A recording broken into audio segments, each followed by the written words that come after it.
y somos privilegiados de haber venido y de estar aquí con ustedes, hermanos. Entonces, después de dar una breve introducción y de conocernos, ¿usted sabe cómo me llamo? ¿No?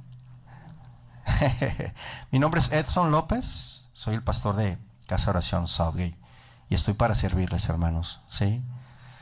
Entonces, hoy en esta mañana vamos con la enseñanza de esta mañana. Nada más déjenme acomodo aquí estos aparatos, ¿verdad?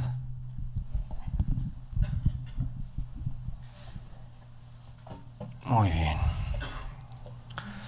Pues vamos entonces con la palabra del Señor hoy en esta mañana. El tema de hoy, de esta mañana, le titulé, el Señor siempre en esos tiempos. Yo he estado muy atento en lo que han estado compartiendo mis otros hermanos aquí con ustedes. Desde que vino el pastor John y luego vino el hermano Yuset y mi hermano Josué. Y estuve muy atento a lo que ellos estaban compartiendo. Y creo que es el sentir de Dios, ¿no? Es el sentir de Dios de traer ese ánimo, de levantar ese ánimo, porque pues Dios está ahí, siempre presente, ¿no? Siempre está presente aún en medio de las adversidades. Él siempre nos trae el consuelo, el amor, ¿verdad? Su amor, su misericordia. Y en esta mañana no es la excepción, mis hermanos. Así que, gracias, hermano. El tema de hoy, de esta mañana que yo le traje, es algo que Dios puso también en mi corazón y que estuve preparándolo durante algunos días. Se llama Tened ánimo, yo soy, no teman. Ese es el nombre del tema de hoy, de esta mañana. Y el texto base que vamos a estudiar, mis hermanos, es el Evangelio de Mateo, de San Mateo. Y da la casualidad que estamos aquí en Mateo, ¿verdad? En San Mateo. En el capítulo 14, versos 22 al 33 es lo que vamos a estar estudiando, ¿verdad? Veo que se están poniendo de pie. Vamos a leer, no nos ha preparado para eso, pero vamos a leerlo, mis hermanos. Mateo 14, verso 27. Permítame.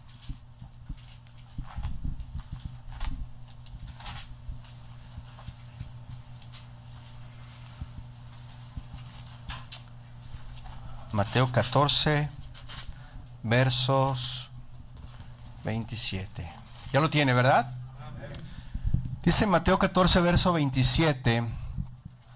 Dice: pero enseguida Jesús les habló diciendo: tened ánimo, yo soy, no teman. Puede tomar su lugar, mi hermano, ¿sí? Vamos a dar la introducción del tema. Yo sé que usted ya lo encontró, los versículos que vamos a estudiar. Déjeme acomodar esto aquí. Listo. Pero ¿sabe una cosa? Mire, yo lo que le quiero dar una introducción al tema, simplemente es que a todos nos agrada la idea de vivir sin problemas, ¿sí o no? ¿A quién no le agrada vivir sin problemas? Yo creo que a todos nos agradaría vivir sin problemas, pero no creo que esté aquí alguien que le guste, ¿verdad que no? O levante la mano al que le gusten los problemas. A ninguno nos gustan las situaciones difíciles. A todos nos gusta la idea de vivir sin complicaciones, ¿sí o no, mis hermanos? Nos gusta la idea de vivir sin situaciones que salgan de nuestro control. Sin embargo, mis hermanos, eso es imposible. Eso es imposible. Que lleguen a nuestras vidas situaciones difíciles que se salgan de nuestro control. Siempre va a haber una situación, siempre se va a presentar una situación en nuestras vidas, una situación que se salga de nuestro control. Siempre va a haber.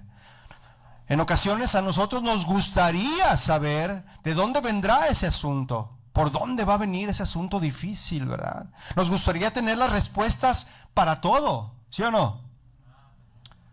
Y saber que todo está en orden y tener previsto para lo que vendrá también. Porque nos gusta ser ordenados y ser previsores, ¿verdad?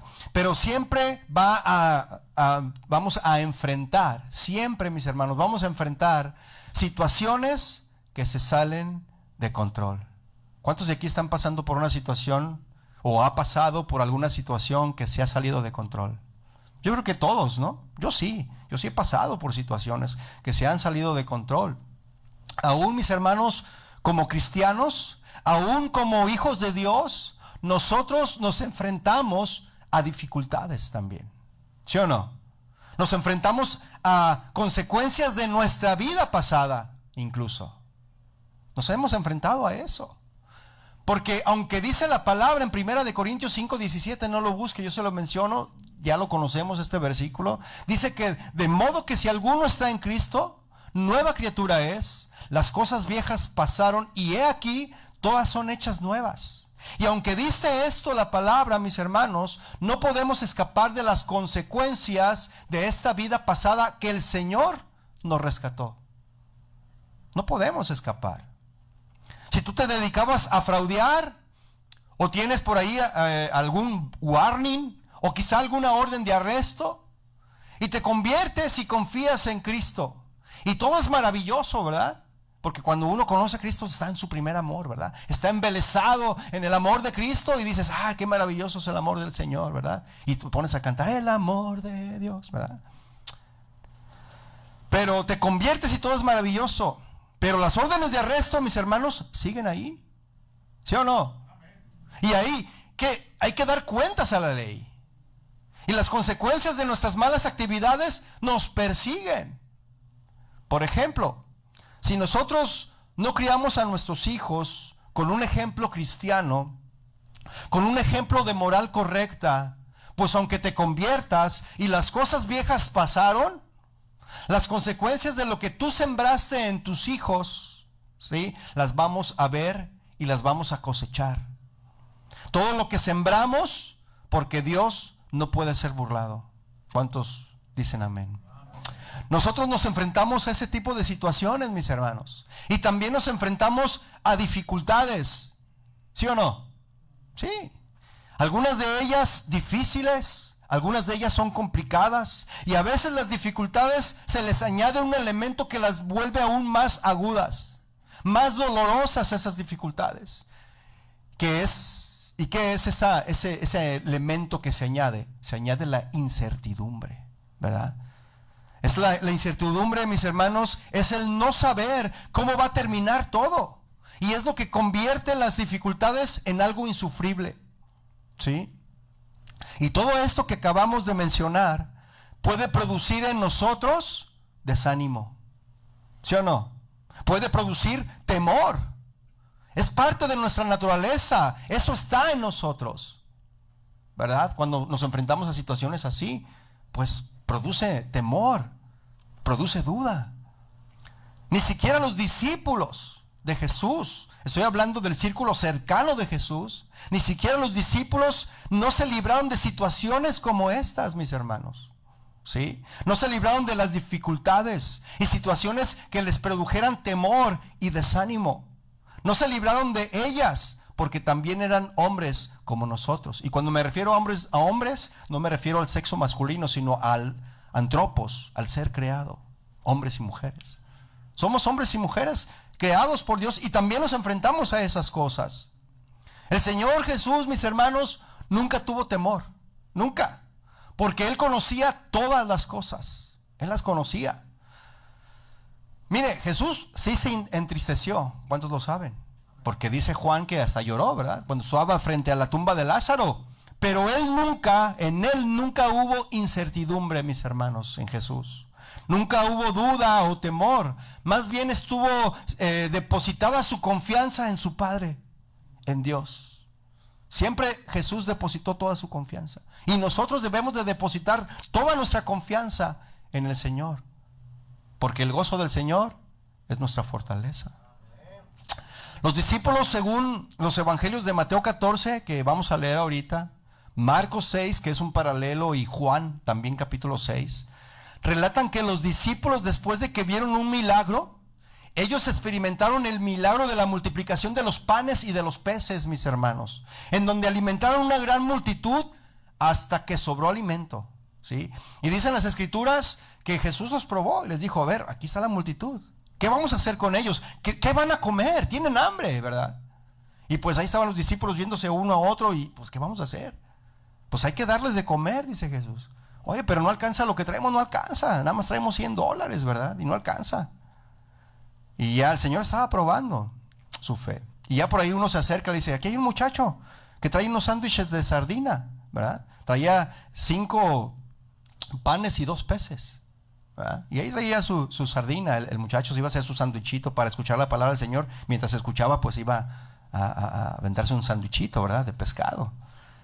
Entonces dijo el Señor, ok, apártenlos por grupos. Eso está ahí mismo en Mateo 14, ¿verdad? Antes de lo que vamos a estudiar hoy. Y dice que el Señor oró a su Padre y empezó a haber multiplicación del alimento, ¿verdad? Y los discípulos pues vieron ese milagro, porque fue un milagro. Vieron el poder de Dios a través de Jesús, porque Jesús es Dios también. Y vieron que los peces y los panes se multiplicaban. Y les empezaron a repartir a todos. Y dicen las escrituras, mis hermanos, que hasta sobró pan, sobró pez, sobró comida. Sobraron 12 canastas, mis hermanos, de comida, una para cada uno de los discípulos, ¿verdad? Ellos no solo lo vieron, mis hermanos, ellos no solo lo experimentaron, fueron parte de ese milagro los discípulos, porque repartieron la comida y recogieron lo que sobró. Nadie se los platicó, ellos lo vivieron, mis hermanos. Y aún ellos mismos, saliendo de allí, de haber experimentado ese milagro maravilloso, los sorprendió una tormenta en medio de la oscuridad. Qué tremendo, ¿no? ¿Y quién puede tener control sobre la naturaleza? ¿Quién? Nadie, solamente Dios, ¿verdad? O sea, absolutamente nadie puede tener la naturaleza, nadie puede detener la naturaleza, lo que Dios hace. Ellos estaban, los discípulos, ante una situación incierta que estaba fuera de su control. Cuando de pronto ven a lo lejos una silueta que se acercaba a ellos, ¿verdad? Pensando que era un fantasma. Era el temor, mis hermanos, de los discípulos, que no permitían ver a ellos lo que era esa silueta, o quién era esa silueta. Y la silueta era de quién, mis hermanos, de Jesús. Pero ellos no podían, por el temor, no podían ver que era Jesús. Y estando Jesús aún más cerca de ellos, les dijo estas palabras. Y vuelvo otra vez a ver ahí en el Evangelio de Mateo, capítulo 14, verso 27. Vea lo que les dijo Jesús. Pero enseguida Jesús les habló diciendo: tened ánimo, yo soy, no temáis. Vamos a orar, mis hermanos, para comenzar. Padre, te damos gracias a ti hoy en esta mañana por esta hermosa presencia que tú nos has manifestado en medio de nosotros. Nos hemos gozado, nos hemos gozado en tu presencia, te hemos adorado. Y hoy en esta mañana queremos disponer nuestro corazón para recibir tu palabra. Queremos recibir la instrucción de tu palabra. Háblanos, Señor. Que sea depositada esa semilla en nuestro corazón para que dé fruto en su tiempo, al 100%. Y nosotros, Señor, sabemos que tu palabra no vuelve vacía. Tu palabra es la que nos redarguye, es la que nos instruye, es la que discierne nuestros pensamientos. Háblanos, Señor, a nuestros corazones en esta mañana. En el nombre de Jesús te lo pedimos. Amén y amén. Y es aquí, mis hermanos, en las tormentas, en las incertidumbres, donde el Señor anima a sus siervos, anima a sus hijos, a los que somos creyentes genuinos. ¿Cuántos son creyentes aquí hoy en esta mañana? ¿Todos somos creyentes? Nuestra enseñanza de esta mañana, mis hermanos, se enfoca sobre esta historia maravillosa, porque cada historia narrada en la Biblia sobre la vida de Jesús es maravillosa. ¿Cuántos lo saben? Sí. Pero vemos el contexto del texto, ¿verdad? En Mateo 14, desde el versículo 22. Vamos a estudiarlo ahí. Vamos allí al contexto de este texto, mis hermanos. Versículo 22. Dice ahí: enseguida Jesús hizo a sus discípulos entrar en la barca e ir delante de él a la otra ribera, entre tanto que él despedía a la multitud. Esta palabra, mis hermanos, enseguida, eso significa que Jesús, inmediatamente de haber trabajado, de haber pues ha hecho ese milagro, Jesús les dice a sus discípulos, ¿saben qué? Váyanse a la barca, suban a la barca y ahorita los alcanzo, ¿verdad? Ahí yo los alcanzo y pues ellos se fueron, ¿verdad? Jesús hizo a sus discípulos entrar en la barca porque Jesús sentía que era importante para él y sus discípulos, mis hermanos, que dejaran esa área rápidamente. Quizá era para evitar que las multitudes se aferraran a él como un recurso potencial del pan diario, porque pues la gente lo buscaba solamente porque Jesús los alimentaba. Nada más por eso lo buscaban. Y él dijo, no, yo no quiero que eso sea un estorbo para lo que yo estoy haciendo, ¿verdad? Por eso inmediatamente él quería dejar el área. Quizá era para evitar también que lo tomaran como rey. Mire, Jesús hizo que los discípulos entraran en la barca. Y en realidad, mis hermanos, hubo varias razones por las cuales Jesús hizo esto. Hizo esto porque quería pasar tiempo a solas también para orar. Jesús es lo que quería. Siempre buscaba los tiempos, ¿verdad? Porque quería escapar Jesús de las multitudes y descansar un poco, porque Jesús también era todo hombre y también se cansaba, ¿verdad? Y él quería descansar un poco y también porque quería que la multitud se dispersara para evitar ese escándalo que le mencioné, ¿verdad? Y eso lo vemos ahí en Juan, deje un apartado en Mateo 14. Y vamos rápidamente al Evangelio de Juan, que es un paralelo de esta historia. Juan 6, 14 y 15, versículos 14 y 15. ¿Lo tiene? Dice Juan 6, 14. Aquellos hombres entonces, viendo la señal que Jesús había hecho, ¿cuál era esa señal, mis hermanos? Les dio de comer, ¿verdad? Se multiplicaron los peces y los panes y vieron esa señal, ¿verdad? Y dijeron, vean lo que dijeron estos hombres, este verdaderamente es el profeta que había de venir al mundo.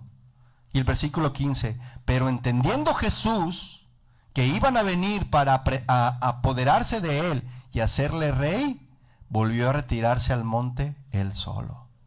Por eso les dijo a sus discípulos, ¿saben qué? Ustedes váyanse, adelántense, déjenme aparto. Él quería evitar eso, ¿verdad? Que la gente, porque la gente tenemos esa tendencia de ser idólatras, ¿verdad? Y queremos idolatrar a los hombres de Dios, cuando no debe de ser así, mis hermanos. Nosotros somos iguales que ustedes. La única diferencia entre ustedes y yo es la responsabilidad que Dios ha puesto en nuestras manos. Nada más, mis hermanos.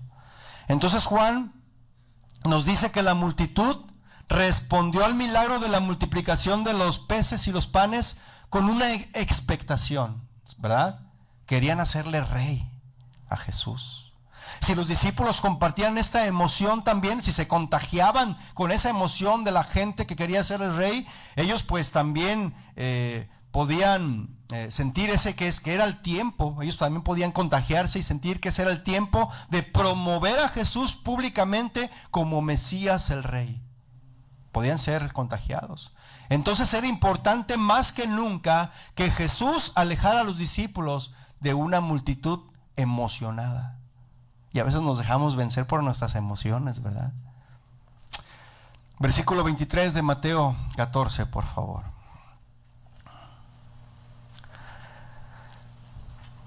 Despedida la multitud, subió al monte a orar aparte.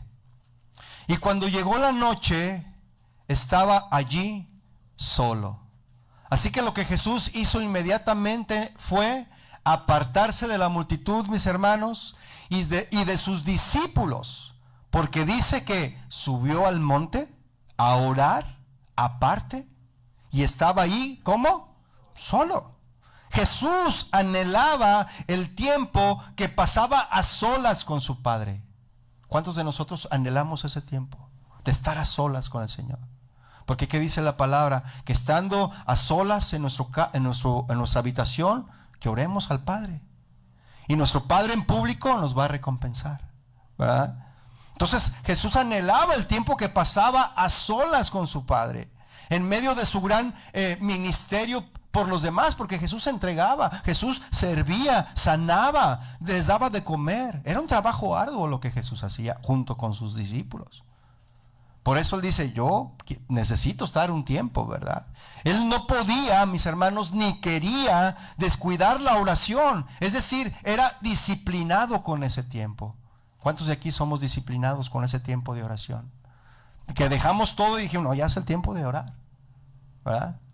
Porque si lo dejamos para la noche, mis hermanos, usted llega cansado de su trabajo, usted está cansada de sus actividades diarias en el hogar, y cuando usted quiere orar, Padre nuestro, aquí estoy en el... Ay, te quedas dormido, ¿no? No alcanzaste ni a hacer, ni siquiera dirigirte al Señor. Tenemos que apartar un tiempo especial para orar con nuestro Padre, ¿no lo cree? Entonces, mientras los discípulos, mis hermanos, estaban en peligro y casi perecían, nuestro Señor Jesús, Él estaba orando por ellos. Es lo más seguro, porque Él sabe todas las cosas. Él estaba en ese tiempo de oración, en ese tiempo de pasar con su Padre. Jesús estaba orando por sus discípulos. Y ¿sabe una cosa? Jesús, hasta hoy, Él sigue haciendo lo mismo por nosotros. Porque eso es lo que dice Romanos 8:34. Porque Él también intercede por nosotros. Eso dice Romanos 8:34. Mateo 14:24, por favor. Y ya la barca estaba en medio del mar, azotada por las olas, porque el viento era contrario. Fíjese. Mire, el mar de Galilea, mis hermanos, era y es bien conocido por sus repentinas y violentas tormentas de viento que rápidamente vuelven peligroso el lago. Así es este lago, ¿eh? Y durante esta tormenta, Jesús no estaba en la barca con sus discípulos. Acuérdese que Él se había quedado a orar, y sus discípulos se habían adelantado en la barca. El mar de Galilea, mis hermanos, está más o menos como unos 600 pies debajo del nivel del mar, en una depresión en forma de copa entre las colinas. Hace una copa, ¿verdad? En medio de las colinas. Y cuando se pone el sol, el aire se enfría, y como el aire frío del oeste se precipita hacia abajo sobre la colina, el viento resultante agita el lago. Es un fenómeno climático que se presenta en el lugar, ¿verdad? Y como los discípulos, mis hermanos, remaban hacia Capernaum, hacia la otra orilla del lago, se dirigían en contra del viento. Estaban remando en contra del viento, no a favor del viento, en contra del... Imagínense el esfuerzo que ellos estaban haciendo, remar en contra del viento. El viento los regresaba, ¿verdad? De donde ellos partían. Entonces, consecuentemente, pues los discípulos avanzaban muy poco avanzaban. Vea el versículo 25. Mas a la cuarta vigilia de la noche, Jesús vino a ellos andando sobre el mar. A la cuarta vigilia de la noche. Y esto, mis hermanos, era aproximadamente entre las 3 de la mañana y las 6 de la mañana. La cuarta vigilia de la noche. Imagínense en la madrugada, ¿no? El Señor ahí va andando, ¿no? Sobre el mar hacia ellos, al encuentro con ellos. Y según Marcos, en Marcos 6:47 al 52, usted anótelo y después lo estudia. También es la historia paralela de estos textos. Según Marcos, Jesús vino a sus discípulos cuando la barca estaba en medio del mar. Imagínense, ya la barca estaba en medio del mar, en medio del lago, ¿verdad? En medio del mar estaba la barca y Jesús fue a ellos. Y después de que se habían agotado de tanto remar los discípulos en contra de las olas y de la tormenta, Jesús fue hacia ellos. En medio de nuestro agotamiento, en medio de cuando decimos, ya no puedo más, el Señor viene hacia nosotros para ayudarnos. Así que remaron duro toda la noche. Es más, quizás ellos ya tenían remando alrededor de unas 6 u 8 horas. Remando, imagínense, mis hermanos. Solo habían avanzado un poco más de la mitad del camino. en 8 horas, remando. ¿Usted se puede imaginar lo que significa este esfuerzo? Mire, dicen las escrituras que avanzaron alrededor de unos 25 o 30 estadios, eso dice Marcos. Y yo hice más o menos un cálculo, ya ve que hoy está bien avanzada la tecnología, ¿verdad? Entonces dije, bueno, ¿a cuánta distancia equivale más o menos 25 o 30 estadios? Pues equivale alrededor de unos 4 o 5 kilómetros. ¿Sí? Ellos habían remado durante 5 kilómetros, o más bien habían remado 5 kilómetros durante 6 u 8 horas, en contra del viento. ¿Usted se puede imaginar el esfuerzo que esto conlleva? Imagínese nada más esa escena un poco. Estaban en ese lugar de frustración. Ellos se sentían frustrados, mis hermanos, porque no avanzaban. Y les cayó la noche. Les ganó la noche, ¿verdad? Pero ellos estaban en medio de la frustración por la voluntad de Jesús. Porque fue voluntad de Jesús. ¿Qué les dijo Jesús? Adelántense, vayan en la barca y ahorita yo los alcanzo. Era la voluntad de Jesús que ellos pasaran ese tiempo. ¿Sí o no? Haciendo exactamente lo que Jesús les dijo que hicieran. Ellos obedecieron. Les dijo, adelántense, váyanse en la barca. Y ellos hicieron lo que Jesús les dijo. Adicionalmente, mis hermanos, Marcos 6:48 dice que Jesús veía a los discípulos mientras remaba en el lago. Imagínense, Jesús los estaba viendo. Mientras ellos estaban remando, Jesús los veía. Yo me imagino que él los veía, pues ya ve que el lago hace una colina y hace como una copa. Yo me imagino a Jesús arriba de la colina observando a los discípulos remando, esforzándose. Y Jesús los estaba viendo, los estaba observando, ¿verdad? Y aún así trabajaron duro los discípulos, pero en todo ese tiempo estuvieron trabajando duro, de tal manera que les ganó la frustración. Estuvieron trabajando en frustración. Yo le hago una pregunta a usted hoy en esta mañana. ¿Alguna vez usted se ha sentido frustrado? Frustrado porque te sientes imposibilitado de satisfacer una necesidad o un deseo. ¿Qué es la frustración?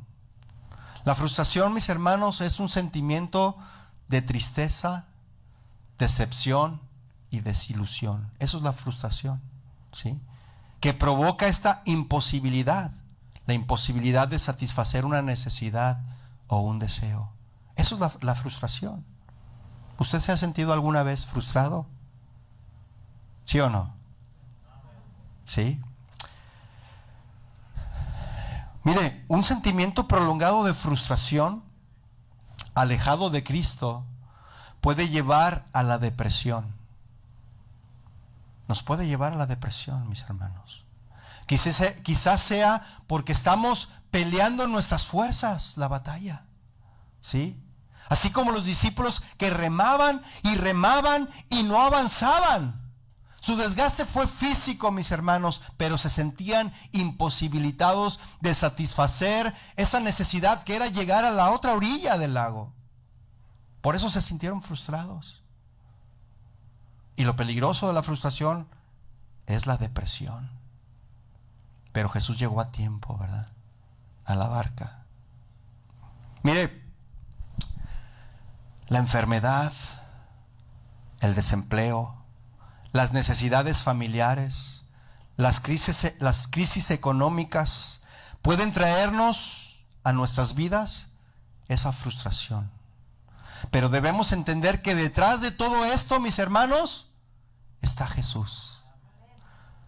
Porque Él es quien permite las cosas para que confiemos más en Él. Porque todo ayuda para bien a los que aman al Señor. ¿Cuántos aman al Señor aquí? Amén. Entonces dice las Escrituras que Jesús vino a ellos andando sobre el mar. Y esta caminata sobre el agua debió de haber sido algo asombroso para los discípulos. Ver a Jesús caminar sobre las aguas. Ciertamente se turbaron, ¿verdad? Y dieron voces de miedo porque dijeron, es un fantasma. Se asustaron. Confundieron al maestro, a Jesús, con un fantasma. ¿Por qué? Porque su frustración, porque su temor, porque su miedo no dejaban que era Jesús quien estaba allí en medio de la tormenta. Y vea lo que dice el versículo 26.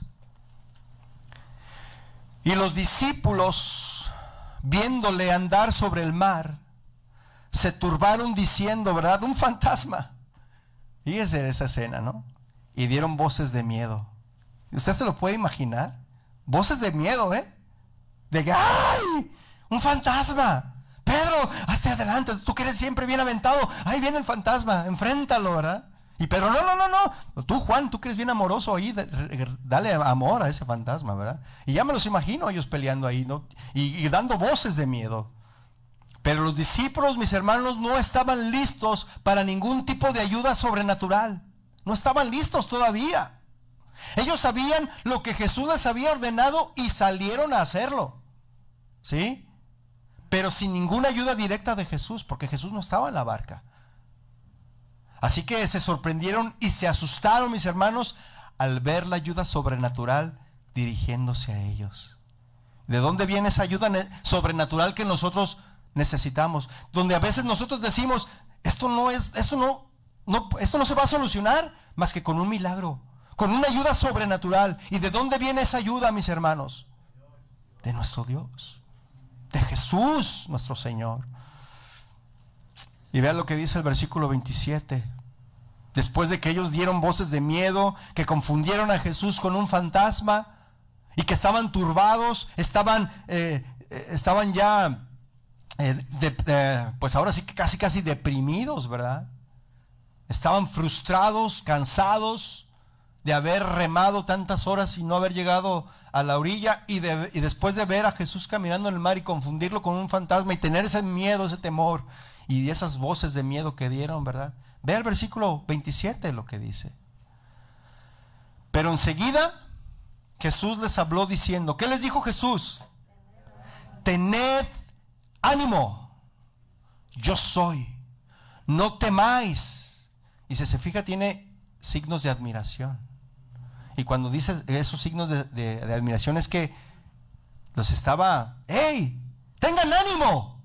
¡Yo soy! ¡No teman! Estaba Jesús diciéndoles. Jesús no vino a los discípulos para asustarlos ni para turbarlos. Por lo tanto, enseguida les habló con palabras consoladoras. Jesús. Y Jesús usó dos frases de consuelo que estamos leyendo ahí. ¿Cuál fue la primera frase que él usó? Tengan ánimo. Y la segunda frase de consuelo, ¿cuál fue? No teman. Dos frases de consuelo que Jesús trajo a sus discípulos. Tener ánimo. Y sabe, tener ánimo, mis hermanos, es estar aliviado. Es estar alegre. Tener ánimo es estar alegre, liberado del miedo, con alma dispuesta, con un espíritu avivado, que es el principio pues de la actividad humana, ¿verdad? El ánimo, tener valor, eso significa tener ánimo, tener valor, esfuerzo, energía, intención, voluntad para hacer las cosas. Eso es tener ánimo. Y animar, mis hermanos, animar es incitar a alguien a la acción, es darle confianza, es dar aliento. ¿Tú le has dado ánimo a alguien? Que llegas, o con tus hijos, por ejemplo, hijo, ten ánimo, ese examen lo vas a pasar. Pero papá, no estudié, entonces lo vas a reprobar. No es cierto. Vamos y le decimos, ¿verdad? A nuestro hijo, nuestros hijos están pasando por alguna situación y tú llegas y ¿sabes qué? Anímate, no pasa nada. Yo a veces a uno de mis hijos les dije, el no ya lo tienes como respuesta, ¿verdad? Tú acércate y solicita lo que tú estás necesitando. Si te dicen no, ya lo tenías. El no ya lo tenías. Pero anímate, ve, ¿verdad? Y solicita eso que tú necesitas. El no ya lo tienes. Pero si te dicen que sí, ya es ganancia, ¿verdad? Y en este pasaje, mis hermanos, de la Escritura, Jesús permitió que los discípulos se fueran al lago, ¿verdad? Así también lo hace con nosotros, para que sepamos que sin Él no podemos, mis hermanos. Sin Él no podemos. Y para enseñarnos que si Él está en la barca, si Él no está más bien en la barca, podemos perecer. Lo permite para que aprendamos que solo en Él podemos confiar. Que solo en Él debemos creer. Que cuando está en nuestra barca hay paz, hay gozo y salvación. Que Él solo es el que nos da ánimo, paz y nos libra del temor. Vaya por favor, dejando un apartado ahí en Mateo, al libro de Deuteronomio, en el capítulo 31, versículo 6. Deuteronomio 31, versículo 6.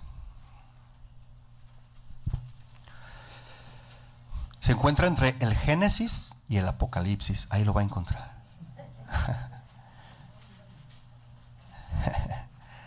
Deuteronomio 31, 6. ¿Lo tiene?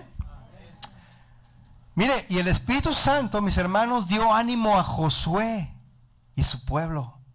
Y vea lo que dice Deuteronomio 31, 6. Dice, esforzaos y cobrad ¿qué? Ánimo. A ver, repita otra vez esa palabra. Ánimo. Y luego, ¿qué le dice también? No teman, no temáis, ni tengas miedo de ellos, porque Jehová tu Dios es el que va contigo, no te dejará, ni te desamparará. ¿Cuántos dicen amén? Aleluya.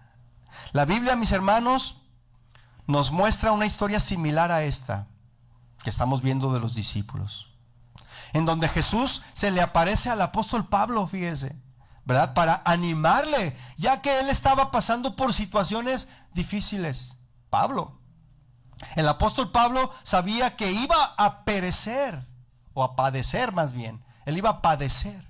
Y aún así estuvo dispuesto a ir a Jerusalén. Le dije, no vayas a Jerusalén, Pablo, porque ahí vas a padecer. Te van a golpear, te van a maltratar. No importa. Yo estoy dispuesto a hacer la voluntad de mi Padre, ¿verdad? Y él estuvo dispuesto a ir a Jerusalén. Pero había algo en el corazón de Pablo, mis hermanos. Era una misión, era un proyecto, era un deseo que aún no se cumplía. ¿Cuál era ese proyecto de Pablo? ¿Cuál era ese deseo que Pablo tenía en su corazón? El proyecto de Pablo que él tenía, mis hermanos, el deseo de Pablo era ir a Roma y predicar el evangelio. Nada más. No era ir a Roma y conocer al Papa, no era ir a Roma y conocer la Basílica de San Pedro. No. Pedro no quería ir ni conocer el Coliseo, no. Pedro lo que quería era predicar el evangelio. Nada más. Y ese deseo de ir a Roma para predicar el evangelio estaba en el corazón de Pablo, mis hermanos, ¿verdad? Entonces, Pablo les escribió a los romanos, en Romanos 1:13, yo se lo leo, dice, pero no quiero, hermanos, que ignoren que muchas veces me he propuesto ir a vosotros, pero hasta ahora he sido estorbado. Pablo muchas veces en su corazón, él anhelaba estar allí en Roma, pero por una u otra razón no había podido estar allí. Era estorbado. Y cuando dice muchas veces, pues nos habla que más de una vez él quiso estar allí, ¿verdad? Y ahora Pablo está en una circunstancia en la que su vida corre peligro, mis hermanos, puesto que él estaba en la cárcel. Y esto no era una especulación, mis hermanos, era una realidad. Pero tenía en su corazón ese pensamiento. ¿Cuál era ese pensamiento? No he ido a Roma y quiero ir a Roma a predicar el evangelio. Vaya por favor dejando un apartado en Mateo, al libro de los Hechos, capítulo 23, verso 11, por favor, para ver lo que Jesús le habló a Pablo. Estamos ahorita viendo la primera palabra de Jesús, ¿verdad? Que fue ¿cuál? Ánimo. Hechos 23, 11, por favor. ¿Lo tiene? Dice, a la noche siguiente se le presentó el Señor y le dijo, ¿qué le dijo?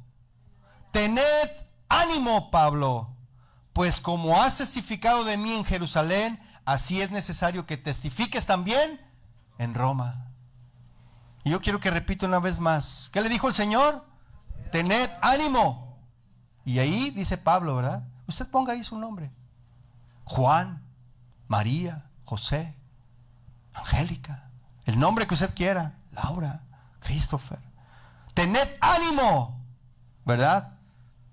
Pues como has testificado de mí en Jerusalén, así es necesario que testifiques en Roma. Y el ánimo del Señor para Pablo, mis hermanos, vino con una promesa. La promesa fue: es necesario que testifiques también en Roma. Cuando el Señor nos anima, mis hermanos, siempre nos va a animar con una promesa. Cada uno de nosotros debe saber cuál es esa promesa, ¿verdad? Pero la promesa para Pablo fue: hey, ten ánimo, así como has testificado aquí en Jerusalén, vas a ir a Roma también. Pablo ya estaba acostumbrado a recibir el ánimo de Dios. Ya estaba acostumbrado a eso. Y es importante, mis hermanos, que nosotros estemos dispuestos a recibir no solamente las promesas del Señor, no solamente eso, sino que aprendamos a oír la voz de Dios. Y cuando Dios nos está animando y consolando, ¿verdad? Tenemos que escuchar. Cuando Dios responda a nuestras oraciones y nos diga: sí, sí a tu oración, pero todavía no. Tenemos que aprender a escuchar la voz de Dios. Los planes de Dios eran que Pablo fuera a Roma, y los planes de Pablo, sin haber escuchado, ¿verdad?, explícitamente los planes de Dios y sin saber cuáles eran, también era ir a Roma. Los planes de Dios y los planes de Pablo estaban en sintonía, mis hermanos. Y esto es lo que se logra, eso es lo que logra alguien que es santificado en la palabra. Sus peticiones, sus deseos y sus planes se alinean en la voluntad o con la voluntad de Dios. Porque como decimos, ¿verdad?, podemos tener 1000 proyectos, pero se oponen a la palabra de Dios. No van de acuerdo a la palabra de Dios. Y es bueno preguntarle al Señor, ¿sí o no? Siempre, en todo es bueno preguntarle a Él. Si lo hacemos o no lo hacemos, si vamos o no vamos, si entramos o no le entramos, ¿verdad? Si hacemos tal o cual negocio. Siempre es bueno preguntarle a Dios antes de tomar alguna decisión en nuestras vidas. Y más si son decisiones importantes, mis hermanos, ¿verdad? Pero no lo hacemos en ocasiones. ¿Por qué no lo hacemos? Porque nos encanta a veces ser autónomos, ¿verdad? Ser ley para nosotros mismos. Y cuando alguien crece en la fe, en conocimiento de Cristo, comienza a tener oraciones más parecidas a la voluntad de Dios, ¿sí? Sus oraciones son cada vez más, es lo que ocurrió aquí. Los planes de Pablo coincidían con la voluntad de Dios. Y el Señor le estaba dando una garantía. ¿Y cuál era? No temas. Y esa es la garantía que el Señor hoy en esta mañana también a ti te dice: no temas, no temas. Y le dijo el Señor: porque ese plan que tú tienes, Pablo, coincide con mi voluntad y te la voy a conceder. Vas a ir a Roma, pero vas a ir a Roma, pero en mi tiempo y a mi manera. No es como tú crees, Pablo, no es como tú piensas, es como yo quiero, dice el Señor. Y es bueno, mis hermanos, proponernos cosas, ¿no lo cree? Es bueno tener propuestas, proponernos cosas, sobre todo cosas que tienen que ver con la obra de Dios. Es bueno, pero es mejor, mis hermanos, que los planes que nosotros tenemos coincidan con la voluntad de Dios. Sin importar las tormentas que haya, cuando coinciden con la voluntad de Dios, podemos confiar en que el Señor nos va a librar para hacer lo que Él quiere que hagamos. Amén. Y estas palabras del Señor trajeron la esperanza de que Pablo no iba a morir sin antes ir a Roma. Amén. Retomando nuestro pasaje, mis hermanos, de Mateo 14, allí en 27. Vamos a ver la segunda frase que el Señor les trajo a sus discípulos. La segunda frase, mis hermanos, que Jesús mencionó fue, ¿cuál? No temas, ¿verdad? No teman. Pero antes de esta frase y después de la primera frase que vimos, hay una palabra ahí, hay una frase. ¿Qué hay ahí, mis hermanos? Yo soy. En medio, mis hermanos, de nuestro desánimo y en medio de nuestro temor y de nuestro desánimo, se encuentra nuestro Dios Todopoderoso. ¿Lo puede ver ahí? ¿Qué expresión del poder de Dios, no lo cree? Que Cristo diga, yo soy. Es una afirmación de que Él es Dios. Cada vez que usted está en una dificultad, Jesús le dice, yo soy. ¿Estás en problemas económicos? Jesús le dice, yo soy tu proveedor. ¿Estás enfermo? Jesús le dice, yo soy tu sanador. ¿Estás en peligro? Jesús te dice, yo soy tu protector. ¿Estás en problemas espirituales? Jesús te dice, yo soy tu pastor, yo te pastoreo. ¿Estás en un problema de temor? Jesús te dice, yo soy quien te esfuerza y te da valor para enfrentar la vida. No temas, yo te ayudo. Gracias, Señor. Y en boca de Jesucristo, mis hermanos, estas palabras significan, no temas. Yo soy tu Dios. Soy el Hijo de Dios que vino al mundo a salvarte, a salvarlos, a protegerlos del mal. Estos problemas que tienes no son más grandes que yo, no tienen más poder que yo. Por lo que si confían en mí y me siguen, nunca más andarán en tinieblas. No teman. Jesús vino a traer ayuda sobrenatural y consuelo, mis hermanos, a sus discípulos, y lo hace también con nosotros. Su presencia les dio lo que necesitaban, a pesar de que vino de una manera inesperada. Y lo mismo sucede con nosotros, mis hermanos. Hay dos buenas razones para deshacerse del temor, mis hermanos.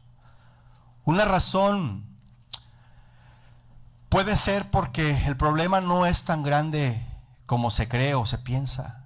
Tal vez tienes temor porque exageras el peligro. Quizá sea eso.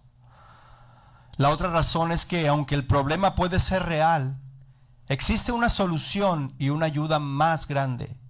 Y esa ayuda proviene de nuestro gran yo soy, nuestro Dios Todopoderoso. ¿Cuántos le pueden dar un aplauso a Él? Gracias, Señor, porque tu ayuda viene de ti.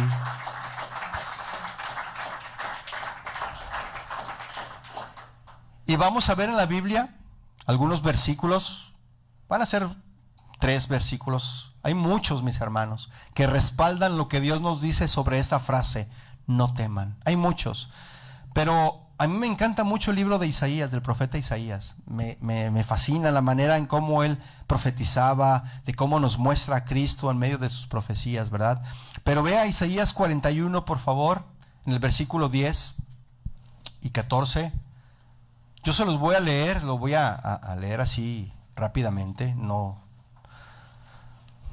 Pero me gusta que usted me siga con su vista, por favor. Isaías 41, 10 dice, no temas porque yo estoy contigo. Eso dice, ¿verdad? ¿Sí lo está leyendo ahí? No temas porque yo estoy contigo. No te desalientes porque yo soy tu Dios. Y en el versículo 14 que dice, te fortaleceré. ¿Sí dice eso? Dice, te fortaleceré, ciertamente te ayudaré, sí, te sostendré con la diestra de mi justicia, ¿verdad? Isaías 43, por favor, 1 y 2. Dice, mas ahora sí dice el Señor, tu Creador, oh Jacob, y el que te formó, oh Israel, no temas, porque yo te he redimido, te he llamado por tu nombre, mío eres tú. Isaías 44, 8. Nada más de leer una vueltita a la página. Fíjese, nada más en esos versículos encontramos 3, pero la Biblia está llena de todo esto. Dice Isaías 44, 8. No tembléis ni temáis. No os los he dicho oír, no os lo he hecho oír y lo he anunciado desde hace tiempo. Vosotros sois mis testigos. ¿Hay otro Dios fuera de mí? ¿O hay otra roca? No conozco ninguna. Amén. Y regresando a la vida del apóstol Pablo, mis hermanos, una vez más, él experimentó esto en Corinto. en el capítulo 18 del libro de los Hechos, si lo quiere ir buscando, dejando un apartado claro en Mateo, ¿verdad? Esto Pablo lo experimentó ahí en este capítulo 18 del libro de los Hechos. Y Jesús le habló y le dijo estas mismas palabras de no temas. Fíjese. Vaya a Hechos 18, verso 9. ¿Lo tienen? Fíjese lo que dice ahí. Entonces, el Señor dijo a Pablo en visión de noche, ¿qué le dijo? No temas. Ahí está. No temas, sino habla y no calles, porque yo estoy contigo y ninguno pondrá sobre ti la mano para hacerte mal, porque yo tengo mucho pueblo en esta ciudad. Qué tremendo, ¿no lo cree? La humanidad de Pablo le hizo tener temor, porque pues somos humanos, ¿verdad? Y tenemos esas emociones, esos sentimientos que Dios puso ahí. Y Pablo, la humanidad de Pablo le hizo tener temor. Pero es ahí, en ese desánimo temporal, donde el Señor anima a sus siervos y les dice esto, ¿verdad? El ánimo de Dios siempre viene acompañada de una promesa, mis hermanos. Dios no solo nos anima para hacernos sentir bien, tiene un propósito, y lo vemos aquí en el libro de los Hechos, ¿verdad? 18:10. ¿Cuál era ese propósito? Dios le dijo, porque yo estoy contigo y ninguno pondrá sobre ti la mano para hacerte mal, porque yo tengo mucho pueblo en esta ciudad. Ese es el propósito, mis hermanos. Dios tenía un pueblo en esa ciudad que iba a oír el evangelio, como la tiene aquí, ¿eh? Y en cada una de sus comunidades, Dios tiene gente, Dios tiene pueblo que quiere oír, que tiene hambre de oír el evangelio. Sí. Así que vaya y compártale, hermano. Usted ya sabe quién es. Y tráigalo, invítelo. Dígale, vamos, te voy a invitar a donde hay buen alimento. Sí. Entonces era el propósito, mis hermanos, ¿verdad? De que había gente que iba a creer en el evangelio. Y Pablo era solamente instrumento para que ese plan de Dios se cumpliera. Usted y yo somos instrumentos, recuérdelo, para que los planes y los propósitos de Dios se cumplan. Amén. No se trataba de Pablo, mis hermanos, se trataba de Dios, de su obra y de su iglesia. Y regresando a Mateo 14, versículo 28, mis hermanos. Regresando a Mateo 14, versículo 28, vamos a continuar con nuestro estudio. Dice, versículo 28, entonces le respondió Pedro y dijo, Señor, si eres tú, manda que yo vaya a ti sobre las aguas. Y ahí vemos al impulsivo de Pedro, ¿verdad? Pedro era bien impulsivo, ¿verdad? Era siempre el aventado, era el atrabancado para todo ese Pedro, ¿no? Y él fue el que le dijo, Señor, si eres tú, ¿qué le dijo? Manda que yo vaya a ti sobre las aguas. Y ahí estaba Pedro. Le pide a Jesús que también quería caminar sobre el mar. Yo también quiero, Señor, caminar. Así como tú estás, yo también quiero. Pero Pedro no se puso a reflexionar, mis hermanos, en las grandes olas que había a su alrededor, ¿verdad? Él no pensó en eso, no midió las consecuencias. Esas experiencias de Jesús, mis hermanos, con Pedro, nos sirven a nosotros como ejemplo para no cometer los mismos errores que Pedro cometió. Eso nos sirve también a nosotros. Y para reflexionar sobre la clase de fe que tenemos en los momentos de dificultades. Y ahorita lo vamos a ver. La expresión de Pedro, si tú eres, ¿verdad? Si eres tú, esa fue una expresión que Pedro hizo, ¿verdad? Si eres tú, indicaba, mis hermanos, que aún dudaba de que fuese Jesús. Él aún dudaba. Si eres tú.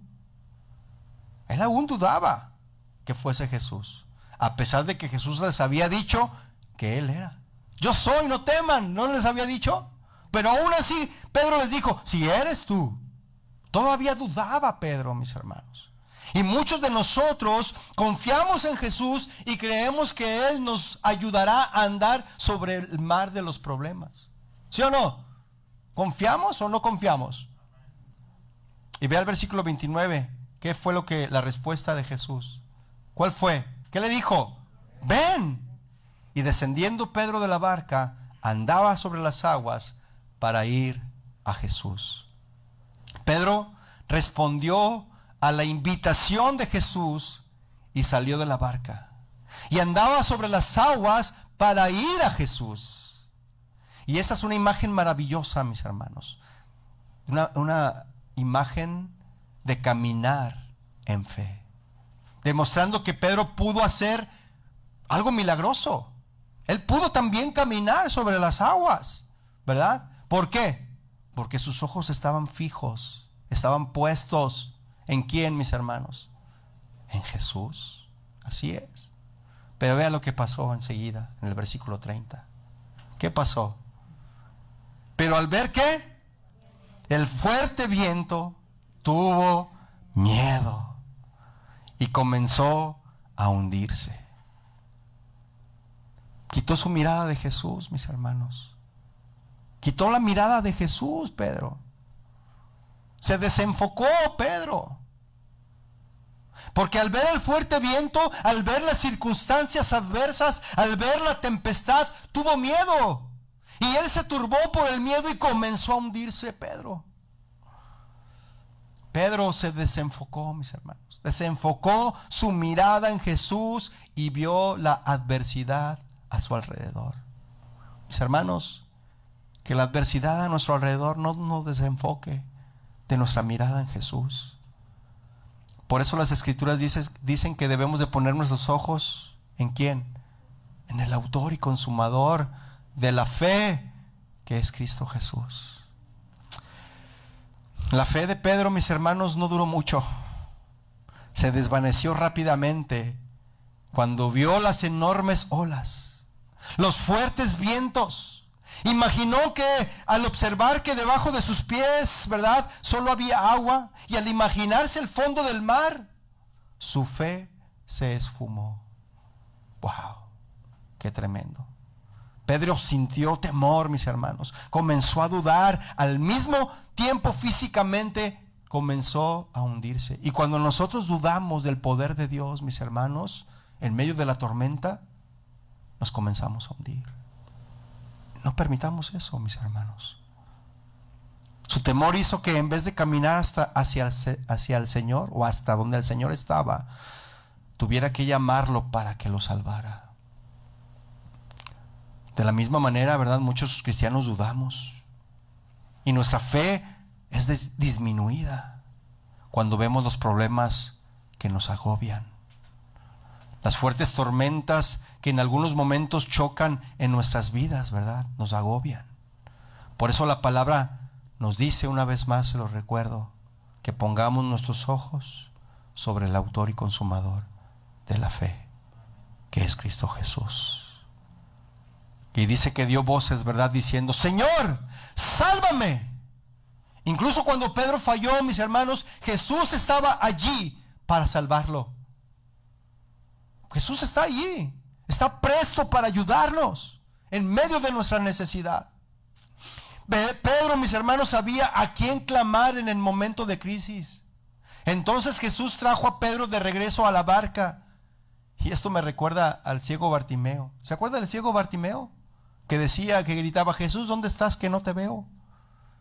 ¿Sí? Y él clamaba: Jesús, hijo de David, ten misericordia de mí, ten piedad de mí. Y dice que los que estaban ahí lo callaban, pero él gritaba más fuerte, de tal manera que llamó la atención de Jesús. Volteó a ver a Bartimeo, se acercó a él y le preguntó: ¿qué es lo que quieres que haga? ¿Y qué le dijo Bartimeo, mis hermanos? Que recobre la vista, Señor. Nunca le dijo: Señor, tú ya sabes lo que yo necesito, que no me estás viendo, veme, mira, estoy ciego, veme. Nunca dijo eso Bartimeo. Nosotros no debemos de dirigirnos así al Señor. Claro que Él ya sabe nuestra necesidad, pero cuando Jesús nos pregunta: ¿qué quieres que yo haga?, tenemos que ser claros con Él y ser como Bartimeo y decirle: Señor, que recobre mi vista. Y dice que en el instante el Señor puso sus manos. ¿Y qué fue lo que pasó? Recibió la vista. El Señor obró un milagro porque Bartimeo clamó al Señor. Ve el versículo 31 de Mateo 14. Al momento, dice, Jesús extendió la mano, asió de él y le dijo: hombre de poca fe, ¿por qué dudaste? Yo me imagino a Jesús diciéndole así: hombre de poca fe, ¿por qué dudaste? Mire, otras versiones dicen: Pedro, tú confías muy poco en mí, ¿por qué dudaste? El mayor problema de Pedro, mis hermanos, fue haber dudado. Y no solamente de Pedro, de algunos de nosotros también. Ese es el mayor problema, la duda. Y la duda, mis hermanos, perjudicó los resultados de su fe. Porque lo contrario a la fe, ¿qué es? Es la duda, la incredulidad. Es la duda. La duda hizo que quitara su atención y confianza en Jesús y se preocupara por la tormenta. Fíjese, Jesús lo reprendió, sí lo reprendió, pero siempre demostró paciencia y amor hacia sus discípulos. Y el ejemplo de Pedro, mis hermanos, nos sirve para reflexionar sobre nuestra fe. ¿Sí? Yo le hago una pregunta. ¿Dudamos cuando estamos en medio de grandes olas de problemas o dificultades? Usted más reflexiónela. Otra pregunta: ¿prestamos más atención a los problemas que al poder de Jesús y sus promesas? Otra pregunta: ¿permitimos que nuestra fe sea derribada y nos hundimos en el mar de la desesperación? Usted reflexione en esas tres preguntas que le hice. Jesús, mis hermanos, siempre nos tiende la mano para ayudarnos. Y tiene el poder para calmar el mar, ¿sí o no? Así como lo hizo con Pedro. Pero no debemos permitirnos las dudas y el temor, porque eso, mis hermanos, no le agrada a Jesús. La duda, el temor, la incredulidad, la falta de fe, eso no le agrada a Jesús. También en esos momentos nos diría: hombre o mujer de poca fe, ¿por qué dudaste? ¿Por qué? Tú confías muy poco en mí. Y debemos de confiar más en Él. Amén, mis hermanos. Una vez más, mis hermanos, una vez que Jesús rescató a Pedro, habló con él de su poca fe, ¿verdad? Poca fe, mis hermanos, es el tipo de fe como la de algunos de los creyentes de hoy y de todas las épocas. Cuando tienen salud y sus necesidades de vida están cubiertas, su fe es fuerte. No, todo está bien, ¿no? Hay economía buena, buen trabajo, ¿verdad? Tienes carrera, todo está bien. Pero cuando están en necesidad, su fe es poca y dan paso a la duda. ¿Cuál es la situación contraria a la poca fe? Se demuestra, mis hermanos, una gran fe cuando se confía en Dios, así haya o no haya nada para comer en la alacena, ni dinero para comprar comida. Se demuestra una gran fe cuando se confía en Dios, así no esté gozando de una buena salud o no se tenga trabajo. Se demuestra una gran fe cuando se confía en Dios, aunque la tormenta esté rugiendo y la persecución continúe. Amén. Porque si tuvieras fe como un granito de mostaza. ¿Ha visto los granitos de mostaza? ¿Qué tan pequeños están? ¿Sí los ha visto? La mostaza es un granito así. Usted lo siembra y crece un árbol grandísimo. Si tuvieras fe como un grano de mostaza, tú le dirías al monte: échate al mar, y ese se haría. Y hasta a veces lo cantamos, ¿verdad? Si tuvieras fe como un granito de mostaza. Y ahí estamos todos los hermanos bien contentos. Pero vienen las pruebas y: ay, Señor. Y estamos como ese hombre que decía: yo tengo fe que la montaña se va a mover. Así como dice tu palabra, yo tengo fe que la montaña se va a mover, ¿verdad? Y luego vas hacia la montaña y dices: no, ya sabía que no se iba a mover. ¿Tenía fe? ¿Tenía fe? Le faltaba fe. A fin de fortalecer nuestra fe, mis hermanos, en ocasiones Él puede hacernos esperar mucho por una respuesta en la oración. Si no has recibido respuesta en tus oraciones, es porque Él está aumentando tu fe. Y Él quiere que tu fe crezca. Amén. Es así como un atleta, mis hermanos.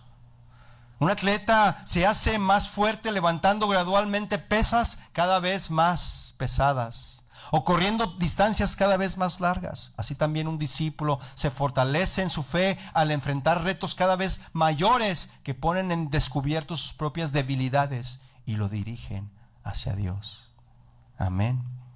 Y por último, mis hermanos, Jesús le hace una pregunta a Pedro que lo confronta con su debilidad. ¿Por qué dudaste? Y dudar, mis hermanos, es literalmente estar dividido entre dos pensamientos. Eso es dudar. Estar dividido entre dos pensamientos. Sí, la palabra de Dios dice esto, pero eso es dudar, mis hermanos. Sí.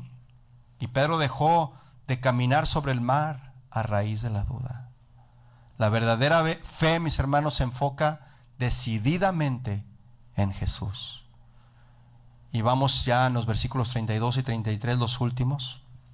Dice: y cuando ellos subieron en la barca, se calmó el viento. Wow, vino la tempestad, estaba la tempestad y vino la calma. Se calmó el viento.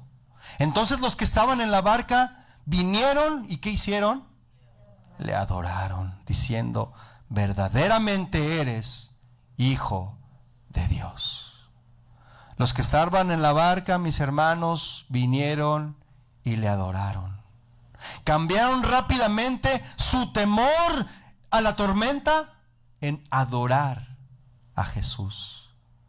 Y esto fue una reacción, mis hermanos, pues considerando el poder de Jesús, ¿verdad? Que mostró al caminar sobre el agua y el amor que mostró Jesús al cuidar a Pedro. Esa fue una reacción normal. Cuando Jesús subió en su barca, las tempestades se calmaron, rescató a Pedro y ellos en respuesta le adoraron. ¿Cuántos vamos a adorar al Señor cuando Él nos dé las respuestas que estamos esperando? Y si no nos las da, mis hermanos, también debemos de adorar a nuestro Dios.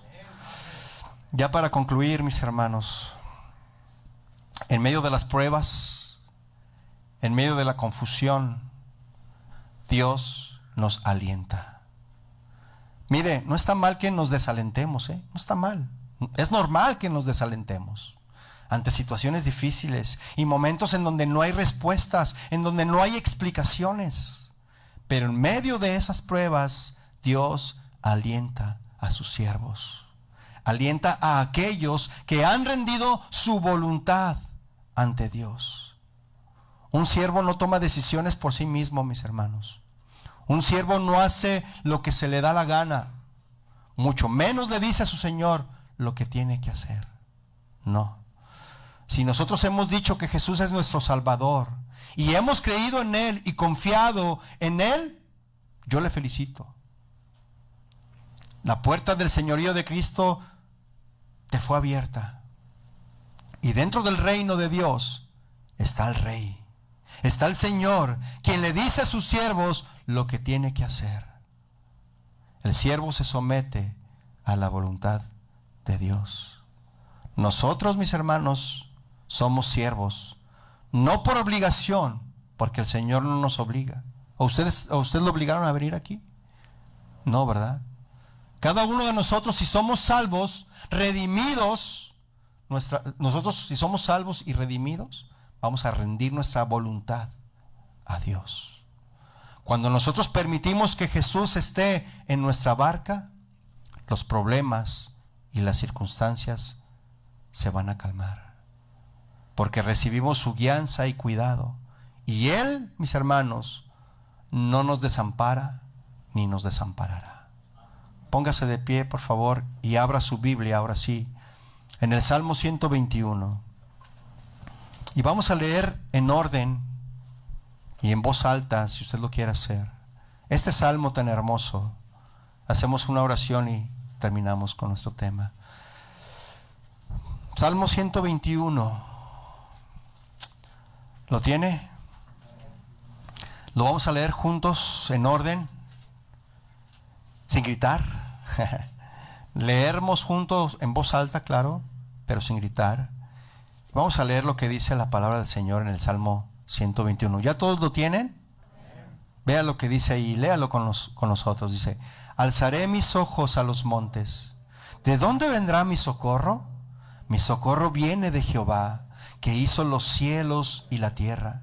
No dará tu pie al resbaladero, ni se dormirá el que te guarda.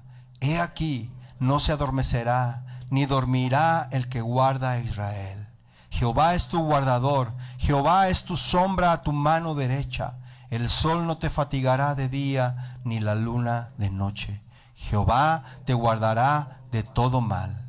Él guardará tu alma. Jehová guardará tu salida y tu entrada desde ahora y para siempre.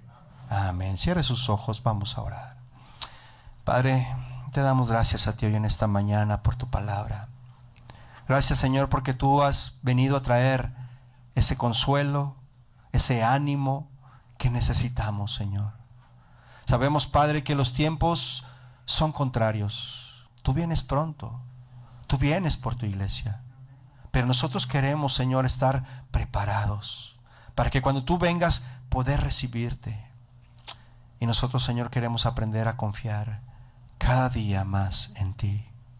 No queremos ser como Pedro, que se emocionó y de repente él pudo tener esa fe en donde pudo caminar, pero al voltear y al dirigir su mirada a las circunstancias, en las situaciones, en los vientos que eran contrarios, pues le vino la duda, Señor.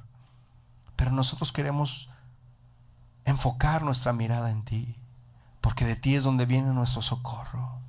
Acercarnos confiadamente al trono de tu gracia, porque de ahí viene nuestro oportuno socorro. Te bendecimos, Padre. Te damos gracias por venir a nuestra barca, para calmar los vientos, para enseñarnos que sin ti nada podemos hacer. Ven, Señor Jesús, te necesitamos. Ven a nuestras familias. Haz calmar los vientos de la duda, los vientos de la desunión, los vientos del divorcio, las tormentas y los vientos de las contiendas, de la mentira. Señor, toma el control de nuestras vidas. Te lo pedimos en el nombre de tu Hijo amado, en el nombre de Jesús. Amén y amén. Que el Señor le bendiga, mis hermanos. Despídanse unos a otros. Y ustedes se verán la próxima ocasión, pero me fue un placer conocerles, mis hermanos. Que el Señor les bendiga y les amamos también en el Señor. Que Dios les bendiga, mis hermanos.